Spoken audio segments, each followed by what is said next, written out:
মা, এটা আমার সিট, আমি ওখানে বসবো।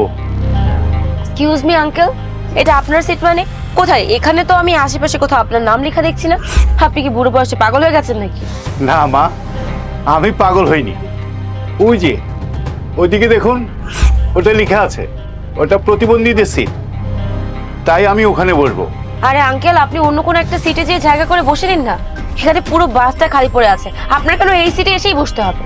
না, আমি অন্য কোনো সিটে বসবো না। আমি যদি অন্য সিটে বসি, আমাকে ওই সিট থেকে তুলে দেবে। সবাই বলবে প্রতিবন্ধী সিট রেখে আপনি কেন নর্মাল সিটে বসেছেন। যাও মা, তুমি অন্য সিটে যাও, আমি আমার সিটে বসবো। দেখুন আঙ্কেল, যেখানে লেখা আছে সেখানে যে চুপচাপ বসে পড়ুন। আমি এই সিটে আগে বসেছি আর আমি এখান থেকে উঠছি না। আরে মা, এটা কোনো কথা হলো? তুমি একটা প্রতিবন্ধী মানুষকে কেন কষ্ট দিচ্ছ? তুমি কেন আমার সাথে কথা কাটাকাটি করছো মা? তোমাকে দেখে তো শিক্ষিত ভদ্র ফ্যামিলির মনে হচ্ছে, কিন্তু তোমার মা বাবা কি তোমাকে শেখায়নি কিভাবে বড়দের সাথে কথা বলতে হয়? তুমি দেখছো না এটা প্রতিবন্ধীদের আসন? তুমি সরো এখান থেকে, আমি এখানে বসবো। দেখুন আঙ্কেল, আপনার জন্য আমি আমার সিট স্যাক্রিফাইস করতে পারবো না। এই সিটে আমি আগে বসেছি আর আমি এখান থেকে এক ফোঁটাও নড়ছি না। আপনার যেখানে ইচ্ছা আপনি জায়গা করে চুপচাপ বসে নিন, আর আমার সাথে কথা বলবেন না। যান এখান থেকে।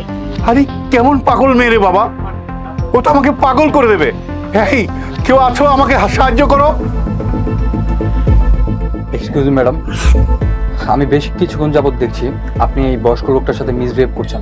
আচ্ছা আপনি বলুন তো, আপনি এই লোকটার সাথে যে এরকম মিসবিহেভ করছেন এটা কি মানাচ্ছে? ওনার বয়সটা একবার খেয়াল করুন, উনি তো আপনার বাবার বয়সী। আপনি একটা বয়স্ক লোকের সাথে সামান্য একটা সিট নিয়ে বার্গেনিং করতেছেন। Is it appropriate? দেখুন, আমি এখানে আগে এসে বসেছি, তাই আমি এখান থেকে উঠছি। ওনার যদি কোথাও বসতে হয় অন্য কোথাও যেয়ে বসতে হবে। দেখেছো বাবা, ও কেমন ব্যবহার করছে? আরে মা, তুমি বুঝতে পারছো না কেন?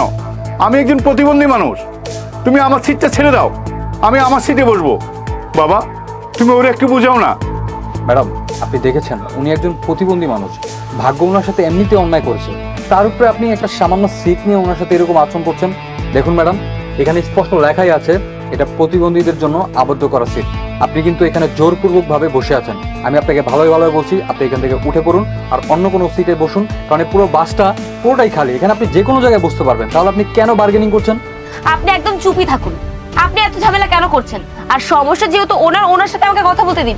আপনি কোথা থেকে উড়ে এসে জুড়ে বসছেন? এই আপনার মতো মানুষেরাই না যেখানে ঝামেলা দেখে অমনি উড়ে এসে জুড়ে বসে ওইগুলোর মধ্যে ইনভলভ হওয়ার ট্রাই করে। দেখুন ম্যাডাম, আমি কিন্তু আপনাকে এই শেষবারের মতো বলছি, আপনি এখান থেকে উঠে পড়ুন, না হলে কিন্তু আমি ড্রাইভারকে ডাকবো। ড্রাইভারকে ডাকার পর কি হবে আপনি কিন্তু খুব ভালো মতো জানতে পারছেন। ঠিক আছে, ড্রাইভার হয়তো আপনাকে এখান থেকে নামিয়ে দিবে, তখন আপনি আপনার গন্তব্যে পৌঁছাতে পারবেন না। আপনার অযথাই ভোগান্তিতে ভুগতে হবে। এর জন্য আমি বলছি আপনি ভালোই ভালো সিটটা ছেড়ে অন্য কোথাও গিয়ে বসুন। না না, ড্রাইভারকে ডাকা লাগবে না, আমি অন্য কোথাও চলে যাচ্ছি।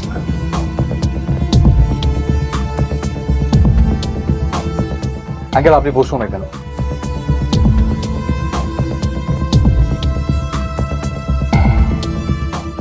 ধন্যবাদ বাবা। কেন তুমি না এখানে বসবে? এখন ওখানে গেল কেন? কেমন মজা পাচ্ছ এখন? খুব বার বেড়েছো তাই না? এই পুরোটাকে তো এখন আমি মজা দেখা।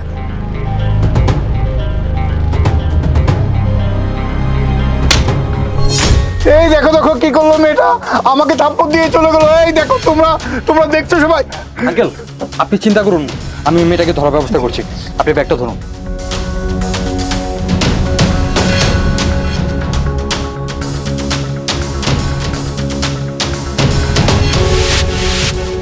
এই মেয়ে, কোথায় যাচ্ছিস? হ্যাঁ, বড় তো অনেক বড় বড় কথা বলছিলি, আজকে মেয়েদেরকে ছেড়ে দিলাম, এরপরে যদি কখনো পাই না একদম।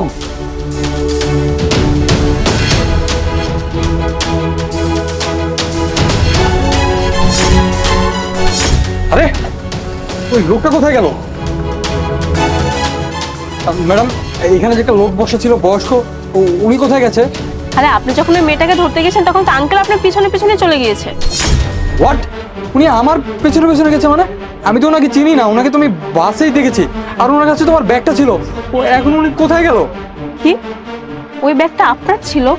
আরে আমরা তো ভেবেছি যখন আপনি ওই আঙ্কেলের পক্ষ নিয়ে কথা বলছেন আঙ্কেল আপনার সাথে লোক। হোয়াট? উনি আমার সাথে মানে? ওনার সাথে তো আমার বাসই পরিচয় হয়েছে, তার মানে ওই লোকটা আর মেয়েটা একসাথে জড়িত ছিল। ওনারা দুইজন আমাকে ধোকা দিয়েছে, ওনারা দুইজনই চোর। ওই ব্যাগটার মধ্যে আমার ইম্পর্টেন্ট কাগজপত্র, আমার ডকুমেন্টস, আমার অফিসের ইম্পর্টেন্ট সকল কিছু ছিল। Shit man.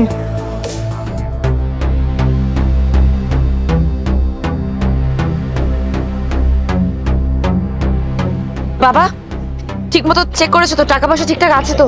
হ্যাঁ মা, আমি তো সব চেক করেছি, কচকচা নোট ভিতরে।